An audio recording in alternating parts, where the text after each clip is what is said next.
So we wanted to look at various systems which the growers are using. So from simple chaff lines to the decks or the tram line, permanent tracks. But before I go into it, the last point here is the critical one. For these systems to work well, the weed seeds have to remain on the plant until harvest, because if they've already fallen on the ground, well, you're not going to be concentrating weed seeds because they would have already landed on the soil. So it should, in theory, work for species which hang on to the seed on the plant itself. So here we're really thinking pretty much about ryegrass, our number one weed, but many of you would have seen, who are good observers, would have seen that other weeds such as barley grass, which I'll come to in a minute, are not so friendly. A lot of that seed is already on the ground, so you're not going to be concentrating them too much. So here is a bit of data from WA. Catherine Borger from the Ag department there, she works with me on this project, and she's been using ryegrass as our reference weed. And we know with ryegrass, most of the seed, as you can see, in some years right up to close to harvest, nearly 90% of the seed is still on the plant. Then it starts to drop a bit. In this particular case, this year, 2016, about 70%. So still quite a high percentage. So when you grab the chaff along with the fines, the seeds, and you put it in the narrow windrow, you will have a lot of weed seed there as well. Okay, so for this weed, it has the potential to work well. However, it's not always going to work very well. On top here, we have barley grass, and these are 4 years of results of barley grass. So I'm just trying to contrast this now with ryegrass, where you saw most of the seed was still staying on the plant. Here in barley grass, in 3 years out of 4, you could go for earliest harvest, where the grain moisture content dropped to about 12.5%. And you can see in these 3 years, about 10 to 15% of barley grass seeds are on the plant. Rest is already on the ground. So it's not going to work so well for weeds such as barley grass. In 1 year, more seed remained on the plant, so about 60% was still retained.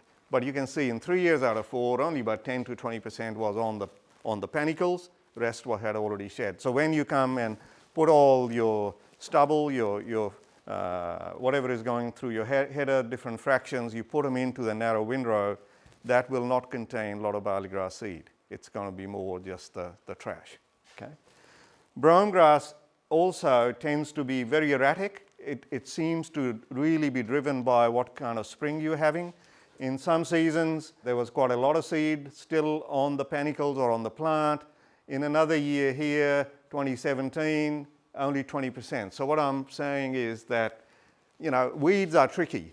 They don't do the same thing exactly the same way each year. They will vary depending on what kind of spring condition, what kind of moisture stress you're experiencing, and they'll behave accordingly. So we shouldn't just always develop very single values like 20% or 30%, because the figure may be, you know, 2 to 3-fold big range that might be there. In terms of capture of these weed seeds, we wanted to get some numbers on how much you could capture if you were using various harvest weed seed control tactics, which a lot of you are very familiar with. So with barley grass, as I said before, a lot of seed sheds already, but then it's got another trick up its sleeve that the whole stem can bend and get down below the high cutting height. You know, a lot of you would have seen these stems which just tend to lose strength around harvest time. So you can see there is another trick to it, that a lot of panicles can also be below the cutting height, which here we are using it as 15 centimeters or 150 millimeters. With brome, that varies quite a bit. If you've got very high weed density, with that stress, with a lot of shading you're getting, more of the panicles will bend and get below the cutting height. When you have low numbers, where low weed densities are there, you can have more of the panicles standing upright and gives you more chance to cut. So we had nine trial sites in after the harvest, at the harvest time of 2018-19. Some on Eyre Peninsula, which Mandy managed, and then Daniel did sampling with Ben on a lot of these other sites. We have higher rainfall site at Maitland or near Maitland, and some of the medium rainfall sites as well, where we did the work. And the way it was done was that when the farmer had their chaff lines, Daniel and Ben went and they marked out the permanent sampling points, and then with the vacuum, we basically collected everything that was present within certain measured areas, and then we revisited the sites at regular intervals. Because what you're really trying to, in our ideal world, what you want to do is close to harvest, let's say you're up here in terms of number of viable seeds, then over time you should come down, because if they're decaying, you should have a trajectory going from high to low. And that's really what we wanted to see. Okay? Well, are they rotting, I guess, is really what we're trying to look at. So we did it with a lot of care. Daniel set up those chaff lines, subsamples of those. We planted them in these gardening trays with potting mix where the seed was planted. They were set out like this outside when the rains came in autumn, and then they were also with supplementary irrigation. So the point was that the weed seeds which are present in those chaff lines should emerge, and we should then be able to count, are they rotting away with later samplings, or they're still coming up. There are a lot of numbers here, but I don't want to go through all of them. But the key message that came through after a lot of careful analysis was that we couldn't find any evidence of decay of weed seeds. Essentially, if we had X number present soon after harvest, there were also X numbers present 3 months later. Okay? So they were not rotting away. That where it just remains very dry for many months from harvest onwards, there is not going to be a huge amount of biological activity going on. Things are just bone dry. There is not much action is going to happen. And that's essentially what we found. There are only a couple of cases. This one here on Eyre Peninsula, there was Indian hedge mustard, which I put a red box through. There were 14,000 seeds present in our first sample, that's soon after harvest, and it went down to about 7,000. So it about halved. But you notice that there are, in research, we also, what we call them standard errors. They're just a natural variability.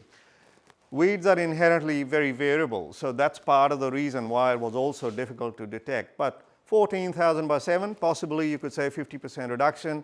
Indian hedge mustard being small seed and low dormancy, it's probably breaking down quicker. There was only one other site where from 7,000 went down to 4,600.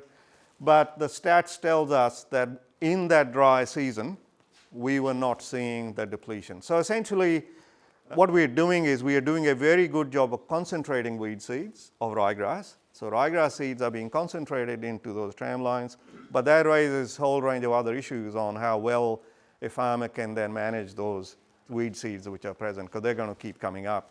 And I should mention one point, that even lentil seeds from a crop which was grown 2 years earlier were found in our seedling trays. So the point I'm trying to make is a crop seed, which is not really dormant, it is high in protein, and you think the bugs would really get stuck into it, was also surviving. So what it's saying is that environment in those chaff lines is not really very conducive for decay unless we're going to get those wet harvest, after harvest conditions that you were pointing to.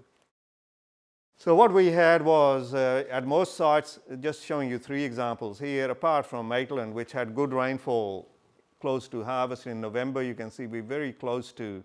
So this white part of the bar is the season when we did the work, and the total length of the bar is the long-term average. So we are very close to the average for November, but in all other months, we were well below the long-term average. So it was a very dry season, as you said, and they were dry everywhere, and that was part of the reason why we didn't get, perhaps why we didn't get the decay.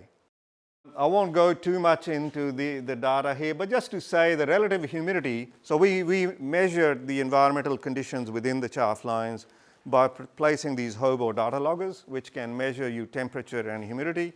And you can see it does get pretty humid in those chaff lines. The top ends of the bar up to about 100% relative humidity for some time of the day. But overall, conditions were pretty dry. and not really that ideal. We did have at Maitland, there were days where we did exceed the dew point, but overall conditions were still dry. The point I put here as a reminder to myself is that when you really look at these chaff lines and try and move them and look under them, you'll find that the material underneath can actually be very dry. They almost seem to act like an insulating material, which sheds water until you start to get really heavy rainfall events. Okay? Early on with light rain, it just lands and just goes sideways rather than penetrate straight down into where your weed seeds are. And that would also delay that breakdown of those seeds. This is our wettest site. This is at Maitland, high rainfall, 5-ton type yield potential environments. But what we have here are the permanent tracks. All the plants through here are essentially ryegrass.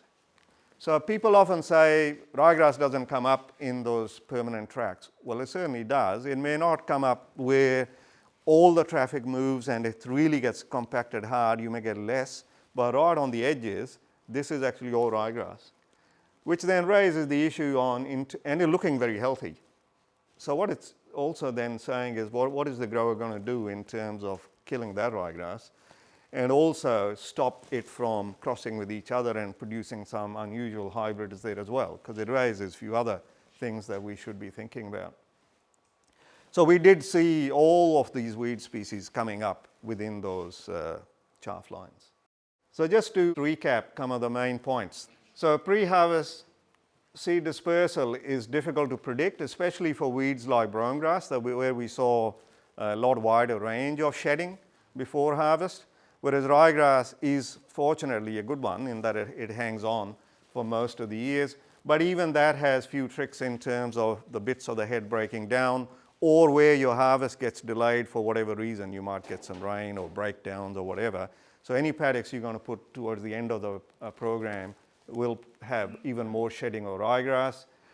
We couldn't see any clear evidence, consistent evidence at any of the 9 sites other than the mustard I mentioned, and also one other site where it was a small reduction. Generally, the background variation was bigger than the trends we were trying to detect. So we were honest in saying that in that dry post-harvest conditions, there was no evidence at all. Weed seeds were equally tolerant to decay in both of those systems we looked at, chaff lining and chaff tram lining systems. There was no clear pattern there, whether one was causing more decay than the other. So we are concentrating weed seeds into chaff line, which may be helpful in concentrating them, but I think it could also be giving people more headaches, I guess, in terms of what to do within those narrow, high-intensity weed areas that we're creating in our own paddocks. And I think that needs some careful thinking as well.